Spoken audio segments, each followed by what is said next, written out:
Good afternoon, everyone. My name is Pascal Eveillard. I am the president of Eurima. In the name of Eurima, I am very glad to welcome you to this webinar. A few words on Eurima. For those who don't know Eurima, we represent the mineral wool insulation industry in Europe. And actually, over the last 15 years, Eurima has been advocating for more energy efficient buildings in Europe. There are currently more than 200 million buildings in the EU that together use more energy and emit more CO2 than any other sector. Without addressing buildings, the EU's biggest CO2 emitters, the 2050 climate neutrality objective will not be achievable. Most of today's buildings will still be standing in 2050, since the rate at which buildings are demolished is very low. Majority of these buildings are old and energy inefficient, with over half of those buildings in the three worst energy classes. Around 50 million of EU citizens are currently living in leaky houses with no or insufficient insulation. People cannot afford to properly heat or cool those buildings, and they have a significant impact on their health. Our homes, offices, and public buildings therefore urgently need to be renovated to become more energy and carbon efficient, as well as more comfortable, healthy, and affordable, not only for the current generation, but also for the future ones. Still, the pace at which existing buildings are renovated is very low. To stay on track towards the EU's climate and energy objectives, buildings need to be renovated and decarbonized in less than 30 years, instead of the current trajectory of over 100 years. Faster and deeper renovation would be beneficial in many respects, environmentally, economically, and socially. Creating a renovation wave in Europe is key to any future economic recovery package, as it has a potential to create local jobs, to support the many SMEs in the construction sector, reduce energy poverty, lower energy bills, and deliver on the climate neutrality objective. Together with more than 120 other partners in the Renovate Europe campaign, we have called the EU recovery plan to include a renovation fund for all Europeans to ensure that energy renovation of the EU building stock plays a central role in getting the European economy back on its feet. Eurima is also advocating for minimum energy performance standards to phase out the worst performing buildings. Such requirements, to be progressively tightened over time, should be an essential element of the regulatory leg of the upcoming Renovation Wave initiative. Expectations and needs are high, but solutions are there on hand. Let's hope that the Renovation Wave and the recovery package will be massive and will deliver all the needed means and resources to be successful and to have the energy efficient and low carbon building that Europe deserves. I wish you a very good webinar.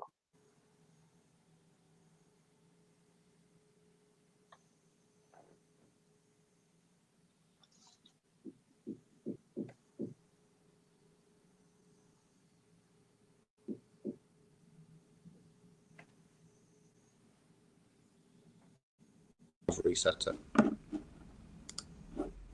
Can you all hear me now? Still can't hear me. It was working a minute ago. I can hear you now. I can hear you now. No? Yes, you can hear me now. Okay, I can't see everyone, but I can hear everyone. Welcome. My name is James Stevens from Repedison, and it's a delight to be with you on this webinar. And our subject matter, as Pascal was explaining, is very much a political, I'd say, hot potato, but certainly clearly key in the debate, not only in the European Green Deal, but also within the context of our economic recovery. In the short term, clearly much of our discussion at the moment is how do we get out of our current situation and get the economy going again in Europe. And I think we're all looking very much forward to what should hopefully be an exciting and interesting economic recovery package proposed later this week from the Commission. But clearly there's a longer term piece which Pascal already referred to as well. Pascal and others have been working on energy efficiency in buildings for many, many years. And the idea that this Commission has got behind the idea of a renovation wave in Europe is clearly an exciting one, which is elevating buildings and the subject matter of energy efficiency to the top of the agenda. We've got a panel of people we're going to hear from. I'll just introduce them all briefly. We have Carlis Goldstein. Hello, Carlis. From the cabinet of Commissioner Simpson joining us. Clearly, Carlis has a good background working on energy efficiency at DG Energy, but also within the Estonian ministry. We've also got Gunnar Munt with us from the European Investment Bank, currently acting director for energy and deputy director general for safeguards and quality management in the projects directorate of the EIB, and an economist by training. Good afternoon, Gunnar. And finally, we have Pernille Weiss, who I think since her election has become very much known to the energy efficiency community as someone who's a champion of doing more on energy efficiency, a Danish EPP member, both a member of the Environment Committee of the European Parliament and the Industry and Energy Committee, and also lead for her group on the current own initiative report going through the Parliament on energy efficiency in buildings. Not only does she have a background at a European level, but also for many years was a representative at a local government level, so could perhaps give us that as well. So without further ado, I'll let the other panelists give their views. And I have a simple question for you, which is, first of all, we're expecting an economic recovery package from the Commission later this week, hopefully. What do we want and what can we expect from that economic recovery package with regards to renovation? And Carlis, I suppose all eyes are on the Commission. We've read about some of the details perhaps of what might be in that recovery package with regard to renovation in recent days. I'm guessing you're going to be a little bit shy about talking about the details, but maybe you can comment on what might be of interest to the people, the nearly 200 people who are listening into this webinar. Carlis. Hello and good afternoon to everybody. Can everybody hear me well, loud and clear? Yes, I see Pascal nodding. So I hope that's the case. Thank you very much for Eurima for hosting this event and for inviting me to speak on behalf of Commissioner Simpson.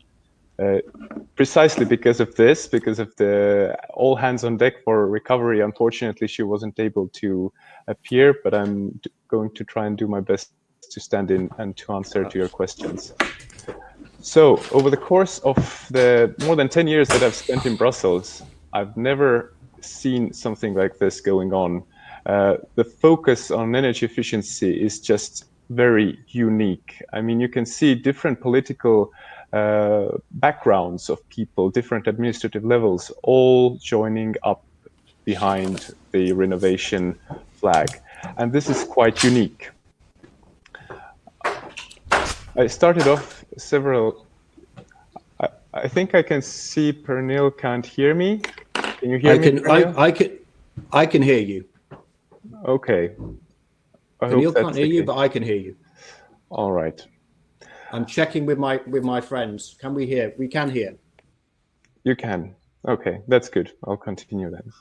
So it's quite limited that I can give you at this point in time, of course, as you already stated, because on Wednesday, that's when the Commission is planning to come out with the recovery package. But there are a couple of elements I would just like to quickly mention for renovation. So first of all, for recovery, we're looking at challenging the dual transition, the digital transition, and also a transition towards a cleaner and more sustainable economy and society. And we see that the energy efficiency pillar there is a very significant one for a lot of people, not just because of the benefits. I mean, digitalization also has the potential to touch a lot of people. But energy efficiency provides a lot of local jobs. It's a very European value chain that's involved. And also you could potentially roll it out on a very significant large scale for the economy.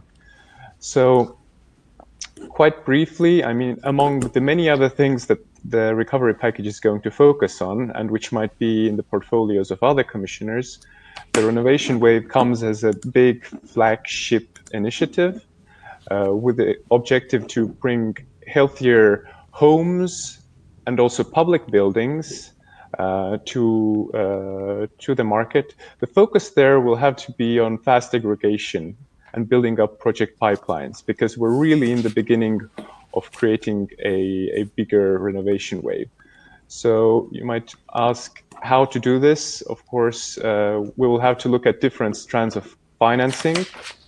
The renovation wave in general will have to build on the MFF that's coming to an end now. So you have cohesion policy, CEF, LIFE, smart finance for smart buildings, Horizon 2020, so on.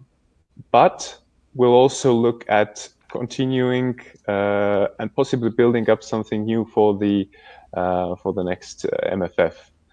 So you could see that there will be grant financing, there will be guarantee financing and loan financing. And what's open at the moment is the actual amounts and the proportions between these different pockets of money. So I think that's what I can say at the moment, but don't hesitate to ask. I'm happy to come back with comments. Thank you. Thanks, Carlos, and completely understand it. We're in the last stretch, presumably, of the negotiations about what is likely to come out on Wednesday. But I think one of the things we've seen in recent days is indeed, the emphasis on renovation as very much something that can happen now and get the economy going. I noted, I think last week or the week before, we had the Delors Institute talk very strongly about their criteria of what should be behind an economic recovery package. And I think the fact that there was capacity to deliver on the supply side, but also that the actual economic activity would happen now and within Europe was kind of highlighted in terms of the reason why renovation should be focused upon. I'm conscious to say that one should never work with children, animals, or indeed technology. So we are having some technical blips, but hopefully, Pernille, you can now hear us again. I myself had the beginning of the problem at the beginning. Gunnar, though, I'm going to turn to you in the hope that all the tech is working on your side, and give us just your 5 minutes about, from an EIB perspective, what would you be looking for from a recovery package in the next few days coming out of the Commission? Yeah, thank you very much. Good afternoon, everyone, and thanks for inviting the EIB. I'm replacing here today Emma Navarro, the Vice President in charge of climate, the climate policy of the EIB, who is not able to join herself this afternoon. On the recovery package, I mean, we have to face the situation as it is at the moment, and we are still in the middle of a very deep crisis. So many people are focusing still on short-term measures like liquidity support. Especially banks are trying to shore up their clients and the supply chains of their clients. And we are doing this at the moment as well. But at the same time, we are very well aware that we need to work on a recovery package quite soon, and therefore we believe it's a very good moment for the Commission also to propose the recovery plan this Wednesday. With regard to the content, of course, we can only speculate. We don't know anything else than what the public already knows, but in very broad terms, we, of course, can only support the Commission in a green recovery package, that is mostly green and focuses on the longer term. With regard to the EIB, some of you might know that we have put in place a number of policies that guide us clearly in the direction of becoming the climate bank of the EU. At the end of last year, the board of directors of the EIB approved the bank's climate bank strategy policy, so to speak. And we committed ourselves to financing up to 1 trillion of investments in the next 10 years. And from 2025 onwards, every second euro that we lend will be for climate and environment. In this policy, we also confirmed that by the end of this year, every investment we finance will be aligned with the Paris Agreement. The second policy that was put in place at the end of last year was the energy lending policy, which again set more ambitious targets with regard to financing of energy projects. And one of the main features that was discussed in the public was the phasing out of EIB's financing for fossil fuel or non-abated fossil fuel projects. And in this energy lending policy, we laid down a couple of principles. And the first principle was the energy efficiency principle. So if there is not a detailed analysis of whether the proposed solution is indeed energy efficient, the EIB would not finance it. The second principle is whatever energy demand remains needs to be covered by zero carbon energy carriers. So we have already enshrined this energy efficiency principle. And of course, this applies in particular to the energy efficiency of buildings. There's a long tradition in the EIB behind this financing of energy efficiency in buildings. We finance, just to give you some numbers, between 10 and 14 billion of energy projects per year, and 4 to 5 billion of that is for energy efficiency, and half of that for buildings. So we are talking about a volume of, let's say, 2 to 2.5 billion euros of lending per year for building renovation for energy efficiency purposes. And we have put up kind of initiative where we bundle everything that EIB does in this space of building renovation. First of all, we combine, wherever possible, grants with guarantees and loans. And very often we combine this also with technical assistance, which we believe is not only necessary, but it's extremely helpful. And then finally, we can go up and go beyond our normal thresholds of lending and go up to 75% of financing, which very often helps also, especially smaller projects. So all in all, this is what we have in place, and we believe we can expand this further, and we are very much looking forward to reading the plans of the Commission in detail. Thank you very much. And thank you, Gunnar. And Pernille, I'm going to turn to you. Something that Gunnar said struck me in terms of the numbers that you mentioned, which is already available from the EIB, the 2 to 2.5 billion, and I'm guessing there's kind of multiples on that when you leverage up with private finance. But the kind of numbers that have been floating around in the media at the moment are many magnitudes higher than that, Pernille. And I noted, and potentially a huge amount of money going into renovating buildings over coming years. And something Pascal mentioned, the call from EuroAce, which Eurima is a leading part of, for a renovation fund for all Europeans, where the industry's been calling for 100 billion euros a year if we want to hit our 2030 and 2050 Paris targets in terms of buildings and their contribution to CO2 emissions. I noted in your amendments to the own initiative report, yes, people do read what parliamentarians write in amendments, that you had quite a good focus on cost effectiveness. You come from Denmark, a member state which has been singled out this morning as part of the Frugal Four, no less. I'd be interested in your views, Pernille, about how you see this and what your expectations are, but also, I suppose, how you ensure that as we potentially spend a lot more money on renovation, that we ensure it's spent properly and cost effectively, and we get a kind of return on investment. Pernille, 5 minutes of your views, please. Thank you so much, James. And thank you for inviting me. Thank you for all you 190 people following this event this morning. I hope that you find it worth following. It is indeed very challenging, but also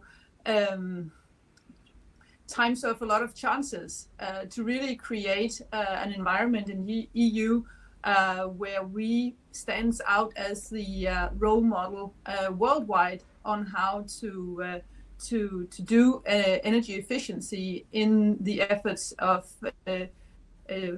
cutting down CO2 emissions, but also to providing in the effort to provide energy, as we know that we will have an increasing demand for energy in the future. We already have, and we need to even use more. So energy saved is energy that we can spend on other purposes. And hopefully, well, to come back to your initial question, James, yes, I come from a little country up north. I'm a part of the Frugal Four, also by heart, actually. And that is the angle for me to answer your questions regarding what do I expect from the recovery package, and also in concerns on energy renovation. And that is actually that what is being proposed will invite to more commitment in between the member states in actually doing energy renovations of the building stock. Because years before, everybody agreed on 3% as an annual average of energy renovations, but we are all, so to speak, more or less only on 1%.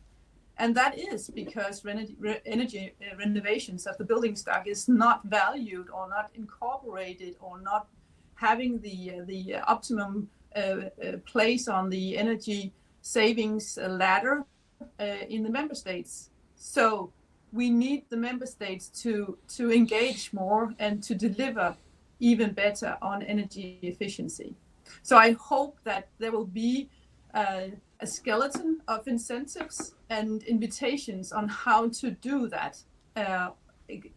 Of course, because of the climate challenge, but also in the framework of the corona crisis, where I see energy efficiency and especially in regards to the building stock as a combination of the KISS principle, keep it simple, stupid, because we actually know what to do. We don't have to invent the wheel. We have almost all technologies, or at least we have a lot of them. The only thing we need is to create a kind of a method or a toolbox of how to assess the actual building stock and to combine it with either staged or deep renovation, and to have the sustainable and most cost efficient setup for renovation of the exact building stock. And that's why I'm very happy to see that the one-stop shops will continue and can also be used even more, but also open platforms as a tool to engage SMEs, building stock owners, and consultancies, and of course the industry who provides to the market energy efficient products and goods. So commitment, keep it simple, because we already know a lot of what we can do. Of course, finance and incentives, and others have already talked about that. And of course, I also welcome that. What is also important for me and for the EPP group is that we, in the future of energy renovation and the climate challenge, that we use the possibility to create the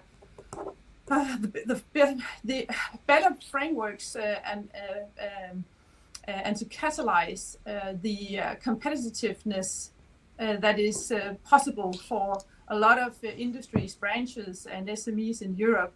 And that's why I also, in my amendment, have put forward the suggestion from EPP that we have a climate calculator as a kind of a labeling, so that the way that we do energy renovation, the technologies that we invent, produce, use, and prove the cost efficiency of in Europe, that we can articulate that also in the framework of international competition regarding energy efficiency measures. So evidence-based design processes and thinking, and that's all actually my background. Before I went back to politics, I worked a lot with evidence-based design in hospitals and nursing homes. And I think that's what we also need in terms of catalyzing the incentives for starting up renovation projects, that we combine finance with return on investment, but also that all the stakeholders can see that there is the optimum domino setup to succeed with a given project. So I would say keep it simple, stupid, use the evidence-based design process, and then let's have more commitment actually in between the member states, because we as parliamentarians, we can say the same sentences, we can send out the same high ambitions and intentions to the world and to our colleagues back home in the member states. But what we need is also the member states to really put their shoulder with us at the door to open up for more energy efficiency, while also using the chance of energy efficiency to provide more healthy, more safe, and also more qualitative work environments and living environments for people. And maybe we should highlight that a little bit more, combined with the energy efficiency CO2 reduction targets, that we also provide good and healthy work and living environment for people, and people working in offices. And also there, the COVID-19 is actually maybe a helping force for us, so that the energy efficiency also includes a reference to, can we also make buildings more healthy? That is Pernille. 5 minutes. Thank you. Pernille, thank you for You're those welcome. introductory comments. And I want to pick up on a number of the things that you said there at the end. But just before I do that, I note in the chat, because there is a chat, people, if you want to send if you're having a problem with the tech, it's happened to me. I think colleagues just had a problem on reset. Just reset with your browser. Just press that refresh button. In the meantime, for those of you who are not having a problem with the tech, do use the chat to ask us some questions. I see a few questions that have come in, and also participate in the poll which has been launched on the discussion. That's all to your right in the kind of menu bar. As you're doing that, I wanted to pick up on three things actually. So first of all, I wanted to just tackle thinking about the money aspect of this and getting investment in and the economy going again. Just want to pick up on three things. First, how do we make that happen as quickly as possible? Secondly, the idea around getting that quality, the cost effectiveness, the return on investment, how do we make sure that happens? And then thirdly, I just wanted to pick up on the bit about member states and how we get them involved in their reaction. So I'm going to turn to Gunnar first. Gunnar, because you seem to be the person who knows the most about money on this call. How do we make sure the Commission is going to hopefully come on Wednesday with a large pot of money, some of it new, some of it old, some of it borrowed, I'm guessing. There'll be a pot of money there. Potentially you're going to play a role in that. How do we make sure that that pot of money that's there, that it gets distributed and gets to people quickly, so we can get this economy going again in Europe in the right green way? How do we make sure? Because I look at a lot of the things that I've read in newspapers. I'll be honest, it's not my background, the kind of financing world. It all seems a bit complicated. And I'm guessing if you're a local authority or you're a social housing company, it's going to feel a little bit overwhelming. So how do we make sure that those projects get started quickly and we get this economy moving again? Gunnar, Give us the answer, sir.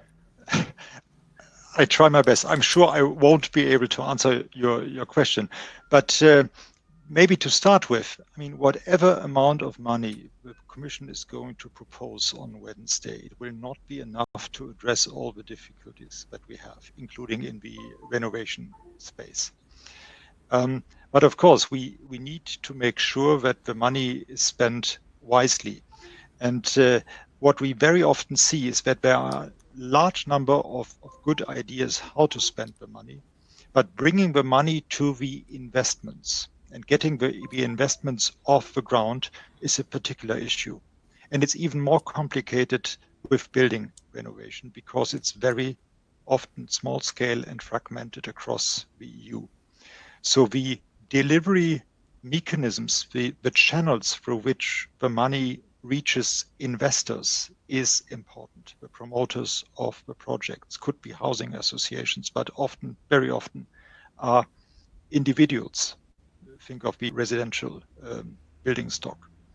So one point is that the Commission money ideally would also have a leverage effect, which is the multiplier, which enables then larger investment by private investors.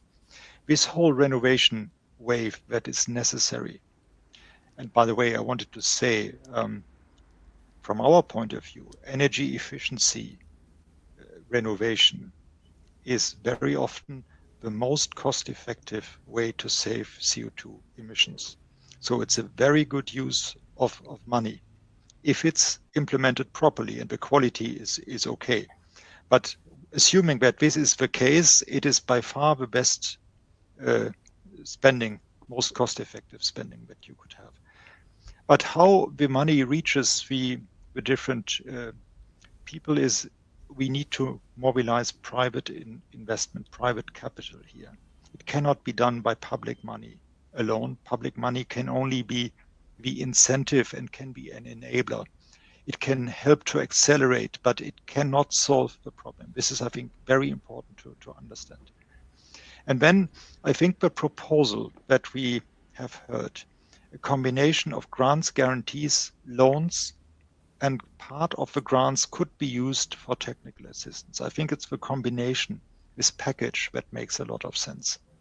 And this technical assistance, the grants need to be channeled through regional, local agencies to the building associations, to the private households. We need here clearly public banks, national promotional banks. We need the national agencies in charge of energy efficiency renovation. And it's a bundling from a banker's point of view, it's very often a bundling problem. How to bundle these large numbers of small investments in a very efficient manner. And we have a couple of examples how this works. I can go later on if there's interest into more detail, but I would really say I would build on existing and well established channels. Thanks. Thanks, Gunnar. Pascal, I'm just going to let you come in here. I mean, that message of building on the established, and I hear Gunnar say there, mix of grants maybe that people can access. You know, from what I heard of from the call from Eurema and others within EuroAce, this idea of a fund at a European level. You know, how do we, to Pernille's point, Pascal, how do we keep it simple? How do we make this simple so money gets where it's needed into the economy as quickly as possible? And firms like yours and others that are involved in this broader buildings chain can actually get on with doing the renovation work as quickly as possible and get people back in employment and get people back paying taxes and all of those kind of things, Pascal? Well, many things have been said. Actually, we also believe that it is important to have this mix of grants, loans, and guarantees, but to keep some flexibility in the way those grants, loans, and guarantees will be used. So not to have an imposed one-fit-all scheme for all countries, all projects, but to keep the flexibility to adapt to the specificities of countries on one side and the specificities of projects on the other side. We think it's very important. It has been said that grants should be given only to or mainly to technical assistance. We think that they should be also given to some specific projects where people can't afford to finance their renovation. So especially for people in energy poverty situations, for some social housing buildings, it is very important also to have this upfront financing in the form of grants to make renovations really affordable for those. We think that we need to have also a very clear book of specifications of what projects shall be financed. So not to leave it too open. So to make sure that we really will deal with deep renovation or staged deep renovation, but to avoid letting the money going into projects which are not aligned with the global climate objectives. So this is, we believe, very important. We think also that it is quite important to channel the money to some very specific projects. So I mentioned social housing, housing poor or very low efficient buildings. We think also that buildings such as schools, hospitals deserve to be financed. This is a unique opportunity for the EU to come closer to EU citizens. Very often people at local level believe, well, people in Brussels, they are far from us, they don't help us. So to make a clear link between money coming from Brussels and specific projects close to people, and especially their house, their schools, their hospitals, is something we believe will be very impactful also to make people aware that Europe is not just a matter of technocracy, but also something that takes care of people in their daily life. I think, yeah. And the last one, maybe, we think that technical assistance will be also very important. So it's not just a matter of having local agencies being the intermediates to channel the money. It's also a matter of having technical expertise and program managers able to make the right analysis of what is needed in terms of energy renovation, making sure that the renovations will deliver in terms of performance. Very often, we lack this technical assistance and this project management, and the results are not at the level of expectancies, and then there are lots of deception. So if we want to be efficient, we need to make sure that also a reasonable amount of money will be dedicated to program management, technical assistance, and bundling of projects at local level. So thanks, Pascal. I think just building on one of the things that Pascal talked about, and it's come up in the chat on the private messages that are now streaming in and causing your moderator a problem as he scrolls down so many of them. But one of the things that's come up again and again in some of those comments is the issue we've touched upon a bit, which is hopefully the EU is going to invest a huge amount of money in coming weeks, months, and years in renovating Europe. How do that idea that we make sure that we do get deep renovation, whether it's staged or otherwise, and that we get a quality outcome that Peniel talked about in her comments, clearly is a key concern. I mean, in other sectors, in terms of the economic recovery, we've talked about as we restart, let's make sure that we tie that restart to good outcomes and a return on investment from a kind of Green Deal perspective. Colleagues, maybe I can just turn to you. I know you can't tell us clearly what's in Wednesday's paper, but that question of how do we ensure quality happening as we spend this money must have come up in your internal deliberations. I'd be interested in kind of your reflections on how do we ensure that quality happens and that we get the best outcomes we renovate, because we might renovate now, but this might be our golden opportunity. It might be the only time member states give you the money that you need. And we're talking about buildings that are going to be in the system for the next 20, 30 years, right? At least before we have another opportunity to renovate. How do you see that quality issue, and how do we solve it, do you think, as you spend this money? Invest rather than spend, I should say, right? Right. I mean, thank you. That's a very fundamental question, because I think that DG Energy and the Energy Commissioner has a huge responsibility right now. a big window of opportunity, but a huge responsibility as well. Because if you would very narrowly look at the portfolio, you would assume, okay, decarbonization or even energy consumption reduction, energy efficiency, to be the main objective of the renovation wave or the main responsibility. But no, it goes far beyond that, as you state yourself. We're speaking about a lot of external benefits, but I mean, if you think about renovation, okay, you might want to do a proper energy renovation today, but what about access to people with limited mobility, for example? Don't you want to tackle that as well at the same time? What about making sure that the building somehow integrates with the energy system so that it provides demand-side flexibility? Don't you want to look at that as well? What about fire safety, security? Wouldn't you want to have a look at that as well?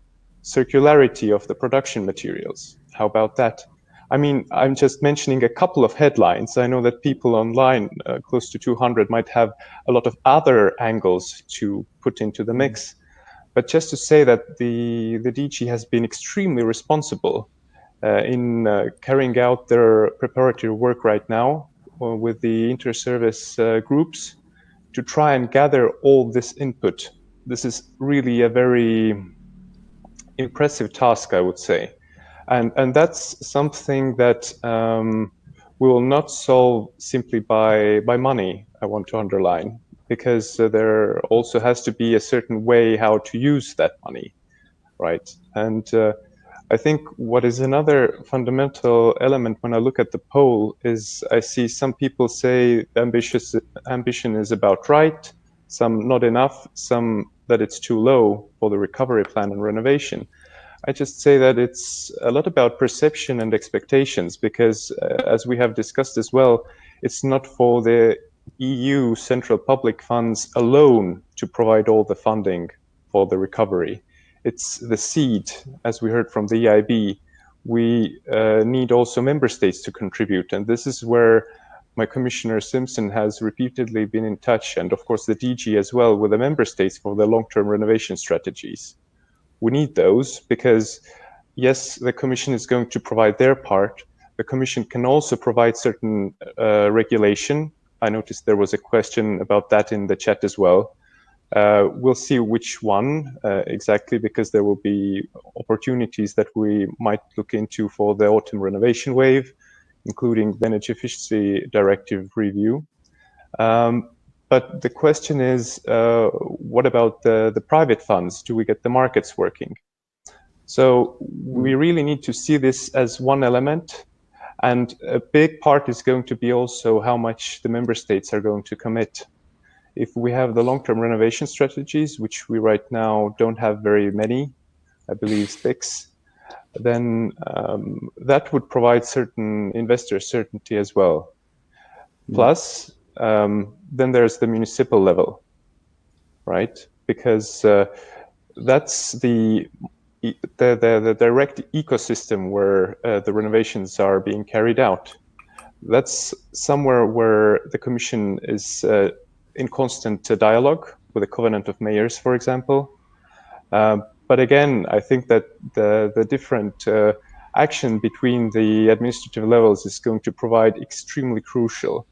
And that's how I think that the work that we have through the different instruments that the EU has in place, but also that the EIB is putting in place through financial intermediaries, is incredibly important. At this stage, we really want to get the ecosystem working, so to say, to provide the oil into the gears, to make sure that the elements that are there, regulatory, financial, in terms of commitment, that they do come together. Otherwise, no matter how much money we make available, it might not actually get committed or absorbed by the markets. And that's a big point. Yeah, thank you, Klaus. And I'm going to move us on to kind of the renovation wave stuff in a second, and some of the barriers that people are asking in the chat about the regulatory framework, the more longer term piece. Let's just stay for a moment on the short term Wednesday, where I guess we're going to get a work program. We're probably also going to get the recovery package and what's in it. And a reference there, I think you rightly made reference to, colleagues, was the role of member states.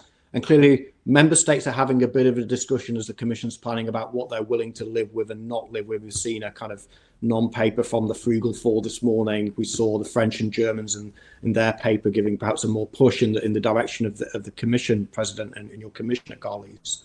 I'm just going to turn. I know I'm not going to ask the Commission to comment on member states, but I could ask a politician. So, Pernille, I just kind of your perception of where we are from a political standpoint in terms of member states positioning on the recovery fund and kind of what you're expecting from member states, because I see mention of we're going to have a recovery package. I'll come back to you on process, colleagues. We're going to have a recovery package hopefully on Wednesday. Clearly, Parliament and Council in some way, shape or form will get to have a say. I'm interested, Pernille, your kind of sense of where member states are on this, and do you think your own member state, do you think other member states are going to get behind something as ambitious as what we've read about in recent days in the papers? Now, this meeting is on the renovation wave and not the recovery fund or a recovery package. But that said, if we focus on the renovation wave and what can make that as big as possible, as efficient as possible concerning CO2 reductions, I think it's important that the right incentives are in place for all member states. And they might not be the same, the circle around. So maybe there is a hidden potential in having the possibility of a more national states designed package of tools to provide energy efficiency projects to increase in each and every member state, and also to remember that the whole amount of money is still the same, no matter if it's the member states who takes them from the national tax systems, or it's the EU who finds the tax through maybe new tools given to the European Parliament or to the EU institutions.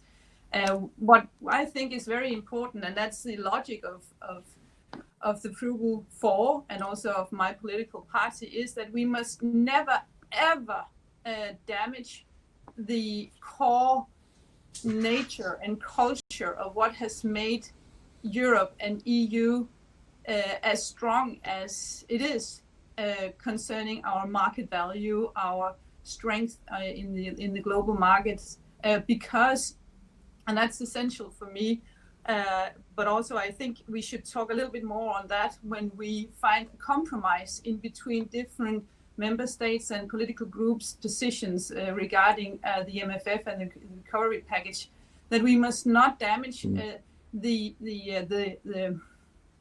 very innovative framework that we have by being 27 individual member states who does what is most cost efficient and most CO2 efficient in our own countries. Because by allowing that, by nurturing that, we will have a big box of experiences, of ideas, of results that we can find inspiration from, and also to build up a higher and higher level of common understanding and common strength that brings us to the competitiveness of the way we in Europe work with energy renovation. So that's actually my hope for the next weeks, that we will not damage the incentives to do a commitment in the member states and to find local sustainable solutions that flourish, because we need it to flourish right now in all of member states. But one size does not fit all, and that's where also, and that's to wrap up also the question regarding what is quality. I mean, what is cost efficient? I think it's very important that we find the right balance between decarbonizing and all the other good things that we could do while doing energy renovation. If we invite in too many wishes for what we also want to have improved, then we might lose sight of cutting down CO2. And if we can agree on a kind of the scope where CO2 reductions is pivotal, and then the other arguments and all the other cost efficient values that we can have from each project is being used as a kind of extra argument of how to do either stage or deep renovation in the concrete. And that's why evidence-based approach and also to really put an extra effort in using a little part of our finances coming from the Commission and from the Council to really be better at doing evidence-based design processes as methods, but also as a tool of how to assess new technologies and to improve also. Pernille. Yes, you want. Pernille, if I can cut you in. Yeah, I'm just going to cut in there because I think we're going to come on to that in a moment. And I know if I read the roadmap on the renovation wave that Carlise and people at the Commission have produced, I know that was part of it in terms of getting information about how buildings actually function and being better at measuring those things. Let me just close us out on the money aspect for a minute and move us on to the renovation wave. So I think, I referenced and Pascal also referenced that the call for a renovation fund for all Europeans. And I think there we were talking about magnitudes of about 100 billion in total per year, numbers floating around in that region in recent days and weeks. I just want to turn to the chat where I noticed some comments on that kind of what's the magnitude of money that's required. So I have a comment here that says, to renovate according to targets, we're about 175 billion short annually, and really calling for a fund which opens up 10 trillion of savings in buildings that would make them fit for that carbon neutral future. So I think we all agree that there's an opportunity out there potentially, and I think a lot of the things we've been talking about is, how do we get that money into the economy? How are we going to make it work? And I really heard from you, Pernille, there a lot about the kind of local aspect of it, and I think that's a thing that does strike me, which is, as you say, kind of, as someone said, little EU flags on every building that's been renovated as a result of this would be a great thing in many ways, but also perhaps little EU flags on the yellow jackets of the people doing the renovation might also be a nice thing for us to see around Europe at this particular point. Let's move on to the renovation wave part of it, which, as I understand, we're probably going to see a work programme out of the Commission in the middle of this week, which hopefully Carlise will confirm that we can expect a much heralded renovation wave communication in the early autumn, September time. I just kind of want to pick up on something that came up in the chat there, which is the barrier, because Pascal, you've been doing this a long time, and I've been doing it perhaps not as long as you, but a little bit, talking about energy efficiency. And we've been talking about getting to this 3% renovation rate for bloody ever, right? And I think we talked about it being 1%, and I think even the Commission's roadmap notes in a little asterisk down the bottom that it's not really 1%. If you're talking about deep renovation, it's actually 0.2%.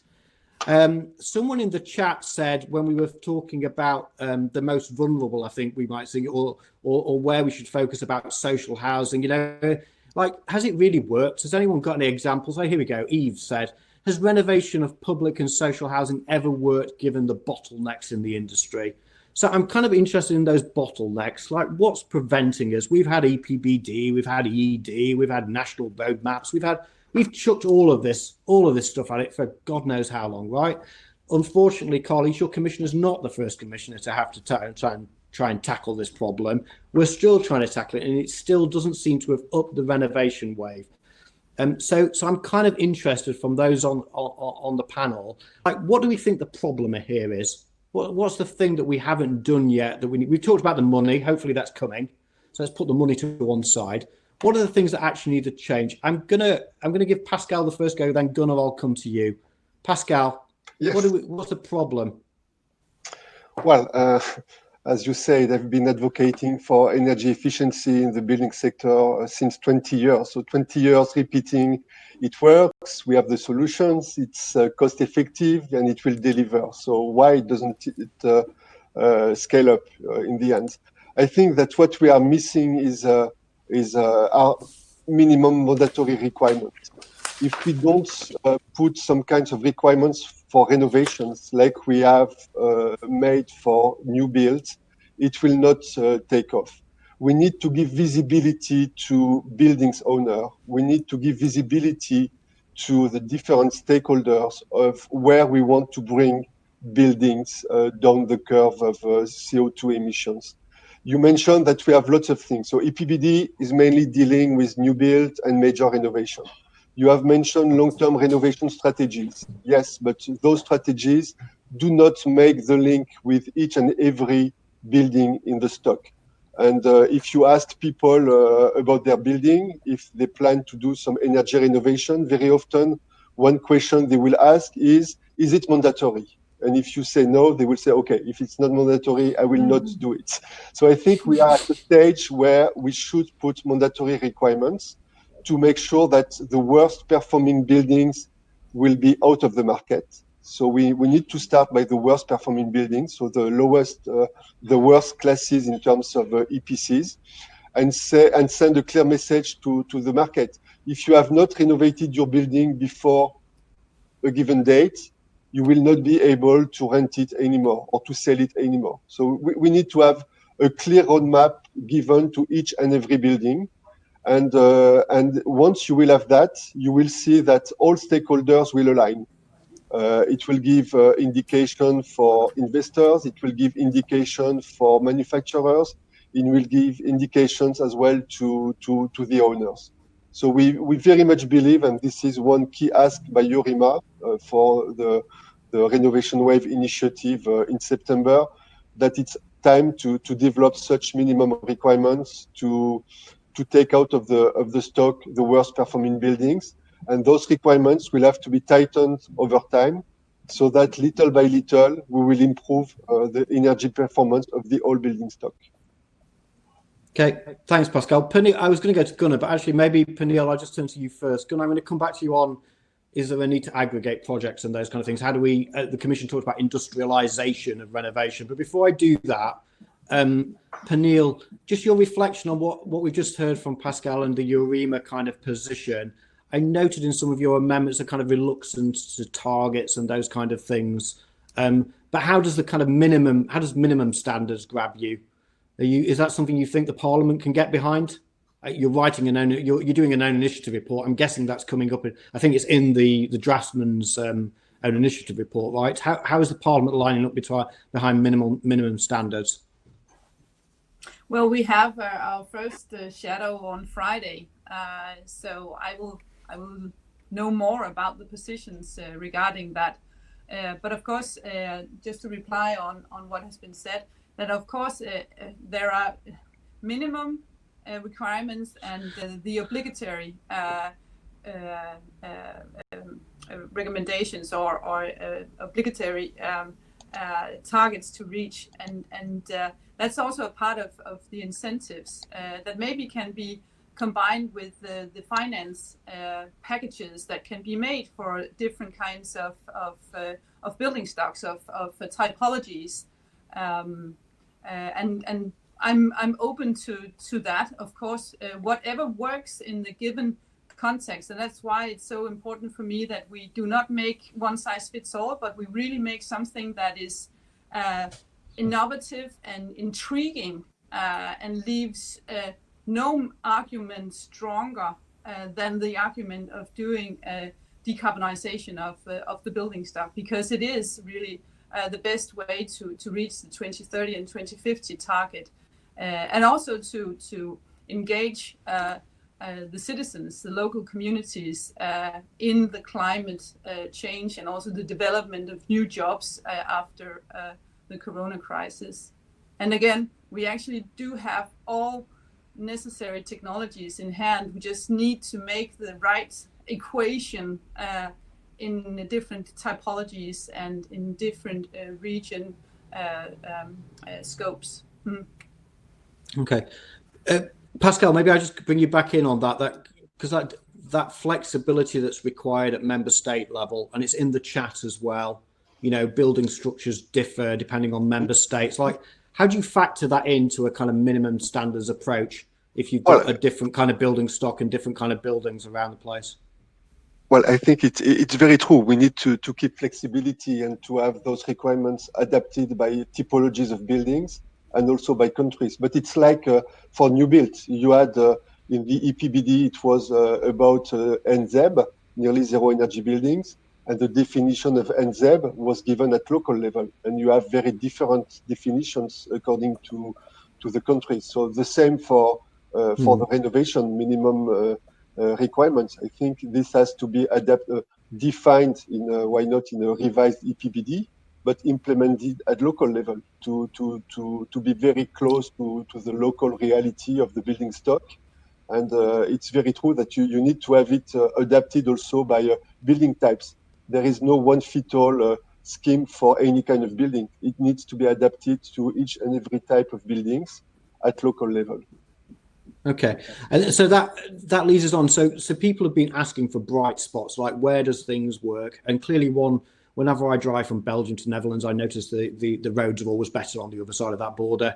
Apparently, in the Netherlands, according to our chat, minimum energy performance standards already exist. And Gunnar, it seems, at least from our chat, that they've incentivized or encouraged banks to offer better financing options for building owners. So the question from the chat came, what's your view from an EIB perspective on the link between the benefits of minimum standards and kind of the financing aspects of this? Do those two things go together? Are they mutually reinforcing? Gunnar? Yes, the simple answer is they certainly help. The question is whether they are ambitious enough. The problem is at the moment, as we see it, that at the current renovation rate, with the current minimum standards, we will not reach this 2050 target of zero carbon emissions, net zero carbon emissions of the EU. So both the renovation rate and the minimum standards have to be increased. The problem is, of course, that this puts many owners of real estate, of residential buildings, under enormous pressure, because this also means that the costs per renovation are going to increase. So we have an issue here with this industrialization, with the standardization of mass renovation, because there are many obstacles, apart from the technical side, also on the financial side, because the return for these investments are decades into the future. So 30 years, for example, is not unusual. And if you look at the residential, privately owned building stock, you really need to see where such a building is in its life cycle, and also what the owners are expecting from it over the next couple of years, and whether it makes simply sense for them to invest in such a major renovation. It is easier with public buildings, also more standardized very often. This is where we see a lot of effort. It's only the constraint by the public sector budgets that make this often impossible.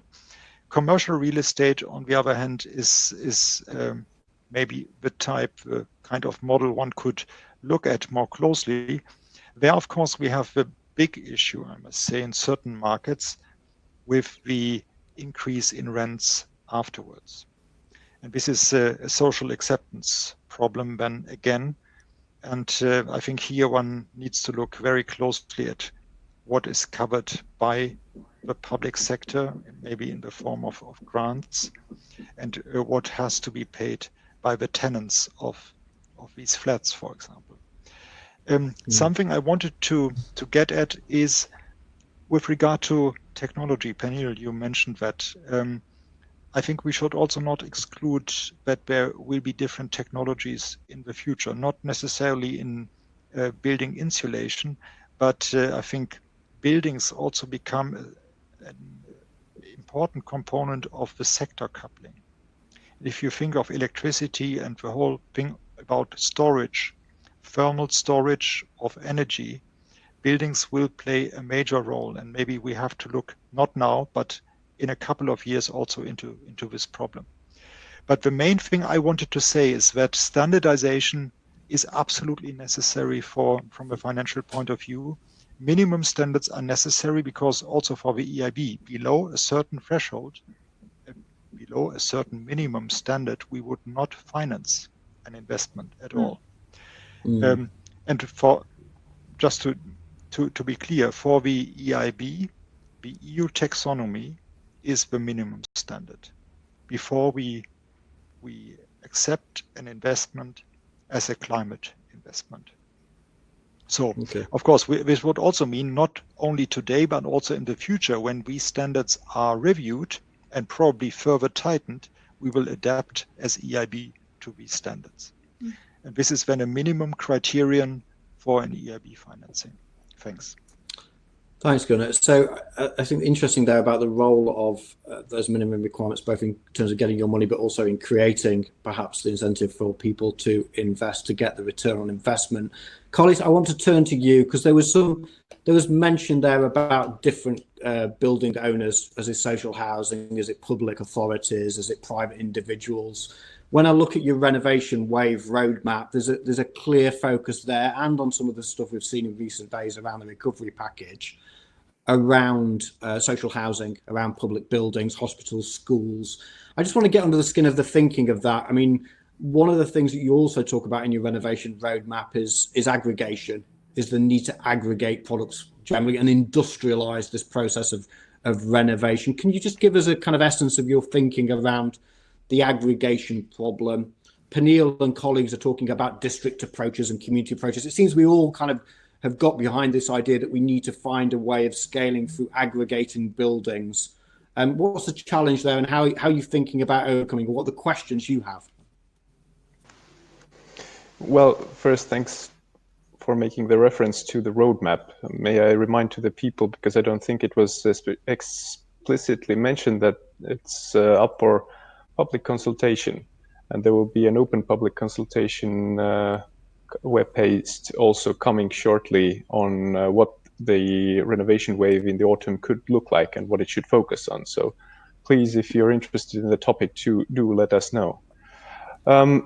Well, it's a little bit of a question depending on the markets. As said, the NZEBs vary broadly among the member states.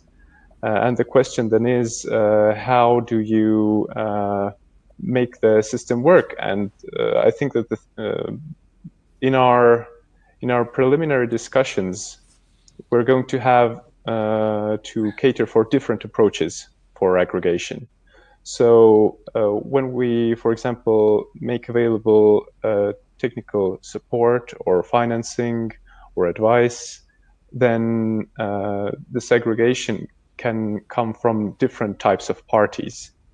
Just to list a few, it could be a utility that operates in a certain area, the district heating company, for example. It could be a promotional bank that seeks out the projects and manages the financing from EIB. It might be a municipality. It might be a co-ownership of apartments or houses that does the aggregation. At this time, I think it's a bit premature for the Commission to say in black and white what it should or should not be. But our purpose is to try and keep the door open for the market to bring the solution that works the best for them. It does strike me. A question for you, and I guess Commission. You know, you look at things that are happening elsewhere within the Commission. What doing, as you were mentioning, all of those different actors, and we've got some of them.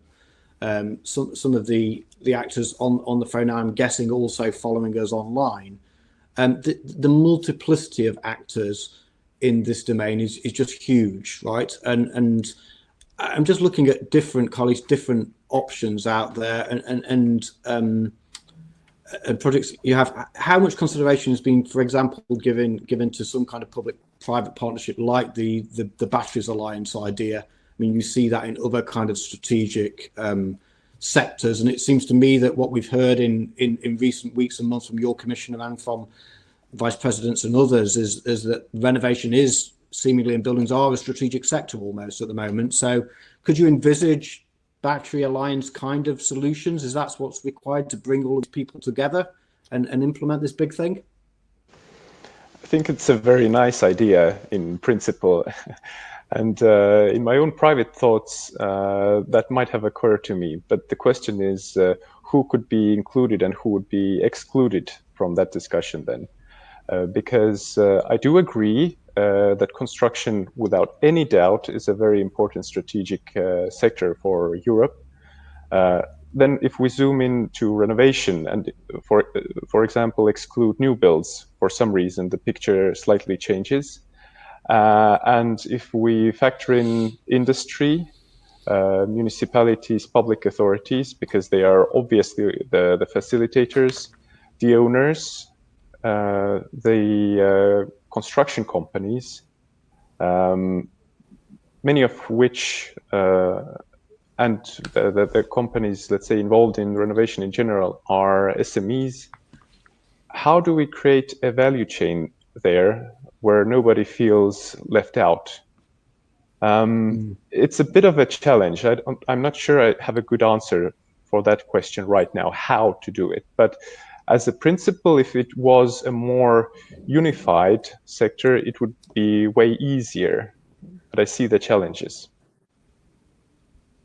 Pascal, maybe on the industry side, it's an interesting question, right? When we think about, I don't know, planting wind turbines in the North Sea, it seems kind of almost easier, right? That you kind of look at it and say, well, here's the wind turbine manufacturer, here's the concession, we'll buy our 500 megawatts or whatever it is, and we'll plant it in the North Sea, link it to the grid, and off we go. You know, how do you see it from an industry perspective? How do we gather industry? And as I say, your REMA Renovate, you're clearly from an advocacy point of view, you are gathering together. How do you do that in an economic kind of ecosystem? Maybe Gunnar, you want to come in on this as well? Well, I think what we are facing is not a matter of offer. So we are very much discussing how to organize the offer. As I said earlier, if we have a stronger demand, a demand which will be at a much higher level of what it is today, and we can achieve it through minimum mandatory requirements, then you will see that industry will organize to answer to this demand. Today, there have been lots of attempts of new players to position as offerers for global, positioning with global offers, being able to take a project from A to Z. But those companies have not been able to develop as they expected because the demand was simply not there. It was too small. So I think if we want the offer to organize, and it will organize, I'm very confident, you need first to boost this demand. And I have lots of evidence when discussing with different companies, if energy providers, if utilities, if ESCO companies, manufacturers, they are all ready to organize differently. They have all prepared offers, bundling offers, from the diagnosis to the guarantee of performance, which are available. What they are expecting is a demand which will be big enough to realize this offer. I mean, I think what you say, Pascal, is fascinating and kind of exciting, isn't it? Because here we are as different industries, different parts of the value chain, and we might be kind of transforming ourselves over time with the help of policymakers. As a market is created, people will enter it, I'm guessing. And thinking of what Pernille said earlier on, and I think your initial comments, Pernille, like there's an opportunity here for European champions if we can get this right, seems to be the case. Pernille, you waved at me. That was you wishing to come in, wasn't it? Come in and give me a comment. So just very briefly. Also, because I see some questions in the chat regarding evidence-based design as a tool.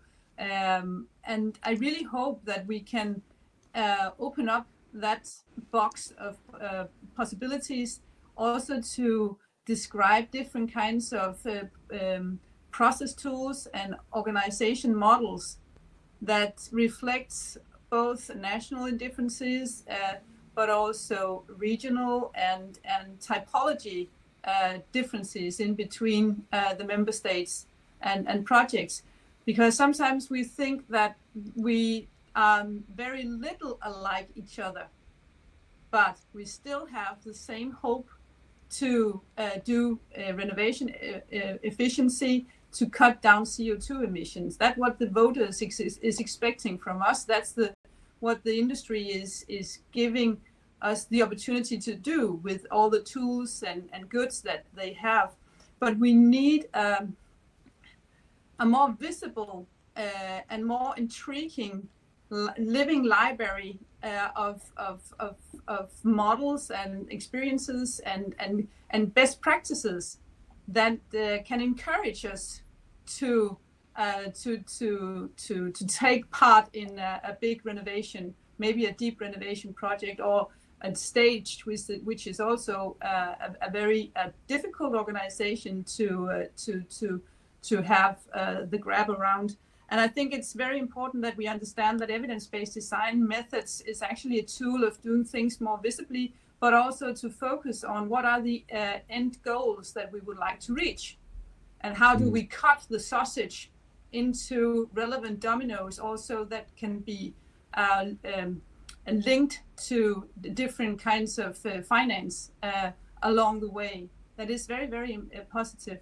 And I can only say this is just a little funny experience I had myself, because Danes can think that the way we do is the best in the world. But at an evening dinner in the parliament just after I was elected, I met this French parliamentarian.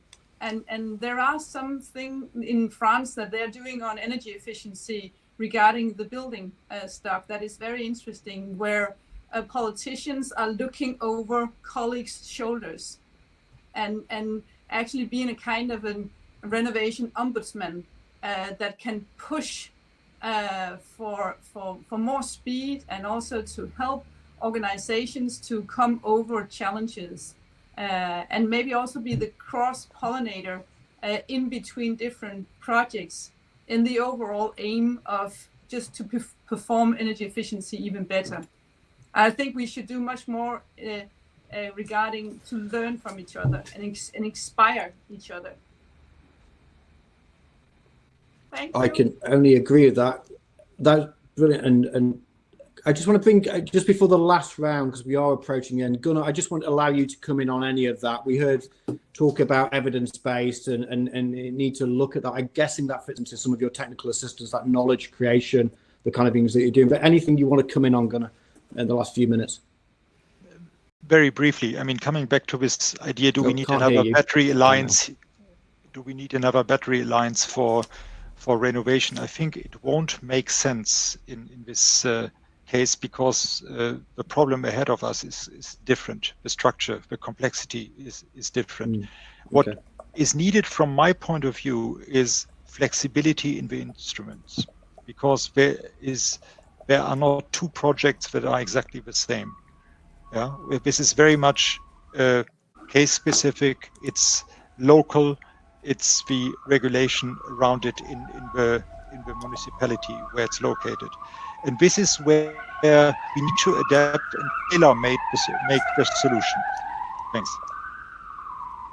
Thank you, Gunnar. I'm going to just read the poll for those of you who have seen it. Do I end the poll? I'm going to end the poll.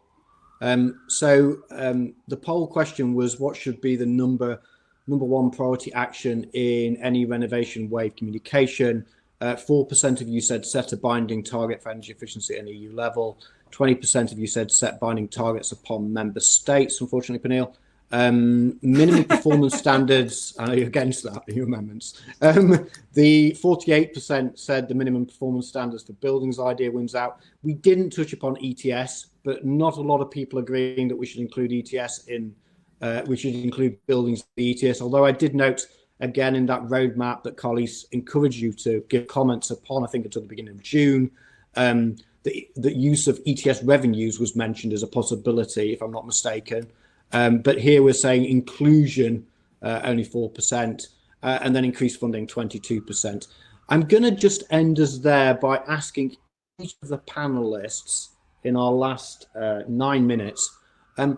Just one question. You've got on the panel here. We have EIB, we have Commission, we have politician in the shape of Pernille, and we have industry. If each of you could ask one thing from one other participant on this panel that would help this renovation wave occur, who would you ask that one thing to, and what would it be? So do you get my question? So Pascal, I want to know, dear Pascal, out of the other 3 panelists, which one of these 3 people could actually make this renovation wave occur by doing one thing? And what is that one thing? Pascal, you first. Well, I think I would ask both the Commission and the Parliament to support this idea of minimal performance standards for buildings. I'm convinced that this is what we need to scale up renovations across Europe. Again, it was said that this will need to be transposed, adapted country by country to take care of the specificities, but we need to have that into the EU legislation as soon as possible. And this will drive the offer in a way that nobody can imagine today. But I'm sure that we will see at least country by country major companies coming out and being able to offer large-scale renovations at a reduced cost. Gunnar, I'll turn to you, sir. Who would you like to ask one thing of that would make the renovation wave actually happen, and what would it be? Yeah, I think it boils down to member states and the Commission. I think I very much believe in minimum performance standards, but I think at the same time we should make sure also that we have a certain openness and are not too deterministic and prescriptive in the sense of that's the solution. Yeah, I think regulation needs to be flexible and also be flexible enough to adapt to different situations down the road. Thank you, Gunnar. Pernille, I'm going to turn to you. Who would you like to ask one thing of on the panel? Well, I will refrain what Gunnar just said, but I put a note before you said what you said. So I would like to ask the Commission to actually to help us to raise more commitment from the member states. Not only commitment, but maybe also the member states go more in the center of the scene and tells us what do they need. Because again, one size fits not all, but every country has ambitions regarding the climate. And we know that energy efficiency is actually a KISS kind of tool to use, and there is funding on its way. So I think it's very important that the Commission helps the Parliament, and we help each other together to engage the local national states ministers to also to be a little bit more co-creative. I mean, our Danish Minister of Buildings and Energy and Environment can learn something from his colleagues from other. I said the example with the French model. It's not known to many what France is actually doing on a more practical political level to commit the political environment locally to energy efficiency, and we should do that even more. So please, Commission, let's share forces on that. And of course, minimum requirements. Yeah, it's more basic logic. So we should do that. Very good, Pernille. Colleagues, I'm guessing you get a lot of people asking you to do things for you. So this is the opportunity for you to ask someone else to do something for the Commission. Who would you like to ask out of all the panelists to do something for you which would help you and your Commissioner's goals? Thank you very much, James. Well, usually our approach is also what can we do for you and what can we do for you? So it comes a little bit as expected. In fact, there would be plenty that I would like to continue discussing with all of the panelists, because they are all representatives of the organizations we work with daily. They are vital ones. And I took very good note of the comments where you mentioned the Commission. But particularly, Pernille, I would like to reach out to the Parliament because there will be a lot of work ahead for us. And I don't want to ask for anything particular or specific because it's going to be a mix of many things. But I would like to call upon the Parliament to continue doing what the Parliament is doing already. And that's for making sure that there is a political drive behind the initiative, that there's a watchful eye over the initiatives that the Commission plans and proposes, and that there's a good dialogue partner to try and find the solutions to the challenges that we have. You can count upon that. Thank you. Thank you. So, a nice ending. And colleagues, I'm going to allow you a second bite at the cherry, actually, because I'm guessing we've lost a few along the way, but we still have about 150 people watching in. I'm hoping from around Europe, not just in the Brussels bubble, on this. I guess many of them are going to come from industry. At the end of the day, I hate to break it to you, but it's the industry that creates the economy, not necessarily the policymaker. What do you need from those industry people that are watching you at the moment? I look at what this commission's doing, and actually, I hate to say it, a little bit proud that you guys you're leading the charge. It's something that many pro-Europeans would like to see, and especially on this area that touches so many people's, not only their houses but their homes. Like, what can the industry do for you? You have a captive audience. Actually, I just increased one. I don't know how we increased one there, but we did. Can I start? And Pernille, Pernille, you go. Pernille, what can industry do? And then we'll let colleagues come back. Pernille. Okay, thank you.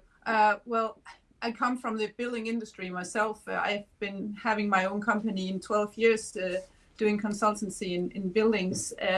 So I hope that you hear in the industry that the principle of working evidence-based and also the idea of maybe in the beginning a voluntary climate calculator, where we actually can label your products and your solutions in a way to articulate the value that they bring to the building stock or to the typology or to the region, to the city, whatever, so that we can strengthen the competitiveness of your companies and our industry in Europe, while we do what we would like to export to the global market. So I really hope that many more of you will engage in evidence-based design as a tool. I know that the Commission in other parts of the DGs are working with the PEF, the Product Environment Footprint, as a method of how to articulate the CO2 footprint or fingerprint from a given product. And we need the PEF way of thinking to be introduced in the energy efficiency of the building stock as a way to articulate the value of energy efficiency, but also to nurture a healthy and innovative competition in the industry of how to combine all your products together so that it actually gives the maximum of value, both in cost efficiency, but also, of course, in CO2 reductions. Thank you, if you would like. Thank you, Pernille. Colleagues, I'll give you the very last word and then we'll close the webinar. What would you like to see from industry? Thank you. I'm mindful of the time, so I'll be very brief. I just want them to build a strong business. And what I mean by the strong business is to try and conceptualize along the long-term benefits of what their business can deliver, instead of looking in an isolated way in short gains.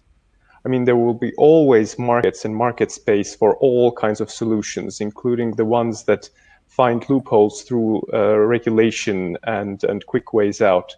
But I would really like to see by our side, by the side of the Commission and implementing the renovation wave, the companies that are ready to engage for the long term. And whatever it takes, it's not just dialoguing with the member states, it's also with the municipalities, as mentioned previously. You might have good access to through the permitting procedures to make them better and the ecosystem much more favorable to renovation. So please do use that power that you have and build a long, successful business that we can also show off externally. Thank you. Thank you, Carlis. So thank you all. This is a topic we could continue the rest of the day talking about renovation wave. I'm guessing, Carlis, you've got a busy afternoon of preparing some of that. So we'll thank Gunnar. Thank you for joining us from the EIB, Pernille from the European Parliament, this time in Denmark, Pascal from Paris, and of course, Carlis here in Brussels. It's been a pleasure to have a conversation with you. I hope those who've listened in and watched have managed to do so and enjoyed the conversation. Thanks very much from Eurima and from all involved. The position paper of Eurima, Pascal, will be circulated at the end of this webinar in the chat function as a follow-up, so you'll be able to read about those minimum performance standards and about that renovation for all Europeans call. We hope that you'll join us in that and enjoy the rest of your day. Thank you and goodbye. Thank you very much. Bye-bye.